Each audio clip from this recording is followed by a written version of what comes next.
আমার সাথে হেরে গেল, 4 দিন পরে তাকে বিজয়ী করলো, আমি বরণদি থেকে বিজয়ী হলাম। আমার নেতা কর্মীরা রাত্রে বাগানে পালিয়েছিল ভোটের আগের রাত্রে। নির্বাচনে আমাকে জোর করে হারিয়ে দেওয়া হয়েছে। তাছাড়া আমি কোনো, প্রত্যেকটা ঘরে এখন বিদ্যুৎ, প্রত্যেকটা রাস্তা এখন পাকা।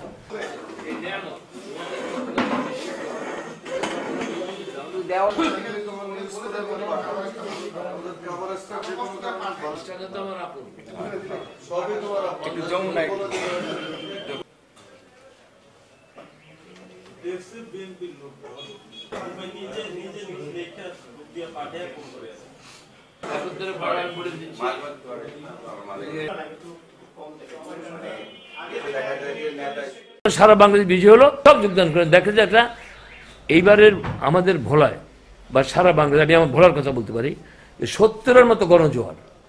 70-এ যেমন বঙ্গবন্ধুর নেতৃত্বে নৌকার পক্ষে গণজোয়ার হয়েছিল, ঠিক এইবারও শেখ হাসিনার নেতৃত্বে ভোলাতে গণজোয়ার। এবং সব মেসে জানে, সমস্ত তথ্য, গোয়েন্দার তথ্য সবাই জানে যে ভোলার 4টে আসনেই আওয়ামী লীগের জন্য নিশ্চিত। সুতরাং এখানে কেউ যদি অভিযোগ করে, এই অভিযোগটা সত্য না। আমি ইচ্ছা করলে এখন আমি আমার প্রতিপক্ষের বাসায় যেতে পারি। আমি 10 বছর ধরে রাষ্ট্রপ্রধানের দায়িত্বে, যখনই তাদের কোনো সমস্যা হয়েছে, এ বলার যে যারা প্রার্থী, আমি তাদেরকে সাহায্য করেছি। আজকে এই যে ভোলায় নিজেরা বানোয়াট সংবাদ বানায়, বানোয়াট। এখন জাতীয় পার্টি আর যদি বিএনপির প্রার্থী যদি কোথাও যায়, আর জাতীয় পার্টি যদি তাদেরকে প্রতিরোধ মানে প্রশ্ন করে, সেই কৈফিয়তটা আমি দিতে পারবো না। কিন্তু আমি তো গ্যারান্টি দিতে পারি যে ভোলা যাক না কেন, আমার ইউনিয়নে যাক, আমার জন্মস্থান, তিনি আরামে, যদি তার লোক থাকে সভা করবেন, লোক তারা পায় না। এখন তো বিএনপি এবং জাতীয় পার্টি যারা ছিল ভোলাতে, ইতিমধ্যে তাদের 90%-এর বেশি আওয়ামী লীগে যোগদান করেছেন কর্মী। আমি সমর্থক বলছি না, কর্মী। আজকে মানুষ ঐক্যবদ্ধ, ভোলার মানুষ আজকে 2001-এর পরে যে অত্যাচার নির্যাতন, তার বিরুদ্ধে সোচ্চার ঐক্যবদ্ধ। এবং এই মানুষগুলি আগামী 30শে ডিসেম্বর হোক আমাকে ভোট দিয়ে তাদের এই সন্ত্রাসের জবাব দেবে, তাদের এই যে মা বোনের ইজ্জত লুট করছে তার জবাব দেবে। এবং শান্তিপূর্ণভাবে, আমি নিজে একটা কথা আমি বলি, আমার এই শেষ বয়সে আল্লাহ যেন মাফ করে, আমি জোর করে কারচুপি করে আমি এমপি হতে চাই না। আল্লাহ যেন এটা আমাকে না করে। আমি প্রত্যেকটা মানুষকে অনুরোধ করেছি, আপনার ভোট কেন্দ্রে যাবেন, আপনাদের ভোটে আমি হতে চাই। কিন্তু 2001 হচ্ছে কি, তারা একটা কারণ খুঁজবে, সেন্ট্রালকে দেখাবে যে আমি তো যাইতে পারি না, কি করবো। কারণ ভোটের অবস্থা তার খুবই খারাপ, খুবই খারাপ। কর্মী বাহিনী লাগে। আমরা আজকে কর্মীরা কেন এত আনন্দিত, আমি কর্মীদের পাশে দাঁড়িয়েছি।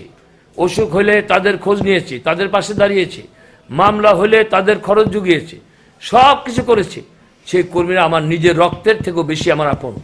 সেই জন্য কর্মীরাজ মাঠে উনি আজকে এমন কোনো আওয়ামী লীগ নেতাকর্মী নাই যারা বিএনপির নেতাকর্মীকে চাঁদা দিতে হয়নি। 79 সনে মালিক উকিল সাহেব ভোলা এসেছিলেন, তিনি আওয়ামী লীগের সভাপতি হিসেবে। ভোলা সরকারি স্কুল মাঠে বিরাট জনসভা, মরিচের গুড় মেরে সেই মেয়েটিকে পণ্ড করে দিয়েছিল ভোলার বিএনপির সন্ত্রাসীরা। 2001-এর নির্বাচনের পরে আমাদের বর্তমান রাষ্ট্রপতি তিনি নির্বাচনের মানে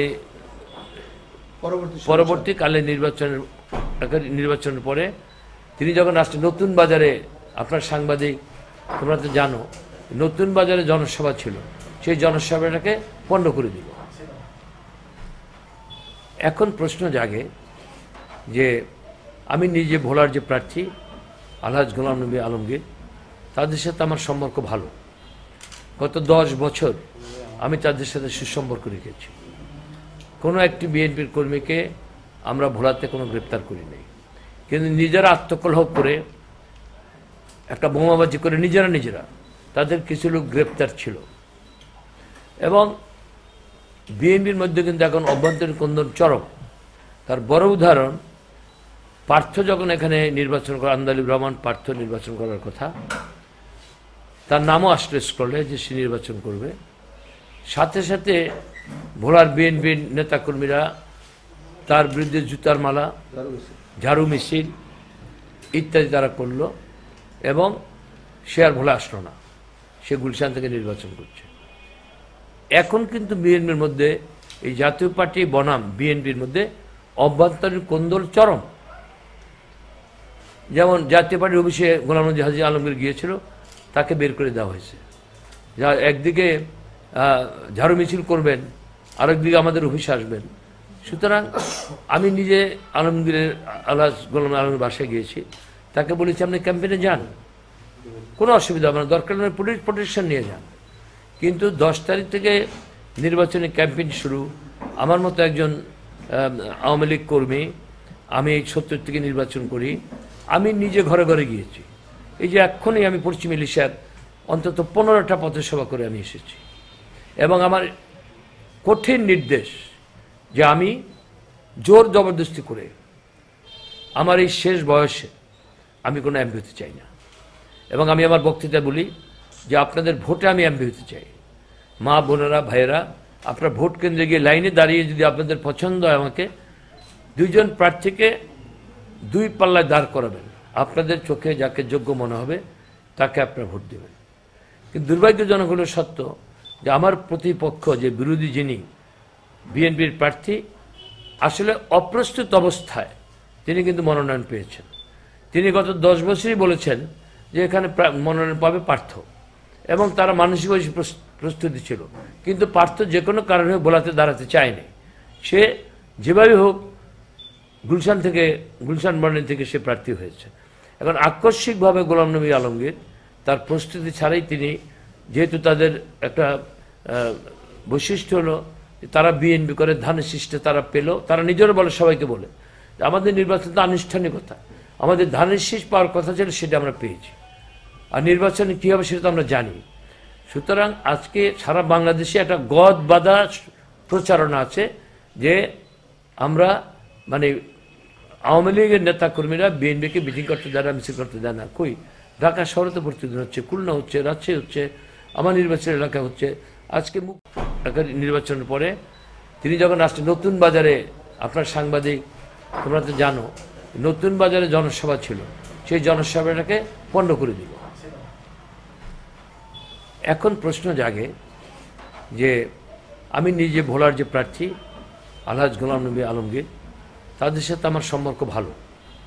গত 10 বছর আমি তাদের সাথে সুসম্পর্ক রেখেছি। কোনো একটি বিএনপির কর্মীকে আমরা ভোলাতে কোনো গ্রেপ্তার করি নাই, কিন্তু নিজেরা আত্মকলহ করে একটা বোমাবাজি করে নিজেরা তাদের কিছু লোক গ্রেপ্তার ছিল। এবং বিএনপির মধ্যে কিন্তু এখন অভ্যন্তরীণ কোন্দল চরম। তার বড় উদাহরণ, পার্থ যখন এখানে নির্বাচন করে, আন্দালিব রহমান পার্থ নির্বাচন করার কথা, তার নামও আসলে স্কলে যে সে নির্বাচন করবে, সাথে সাথে ভোলার বিএনপির নেতাকর্মীরা তার বিরুদ্ধে জুতার মালা, ঝাড়ু মিছিল ইত্যাদি তারা করলো এবং সে আর ভোলে আসলো না, সে গুলশান থেকে নির্বাচন করছে। এখন কিন্তু বিএনপির মধ্যে এই জাতীয় পার্টি বনাম বিএনপির মধ্যে অভ্যন্তরীণ কোন্দল চরম।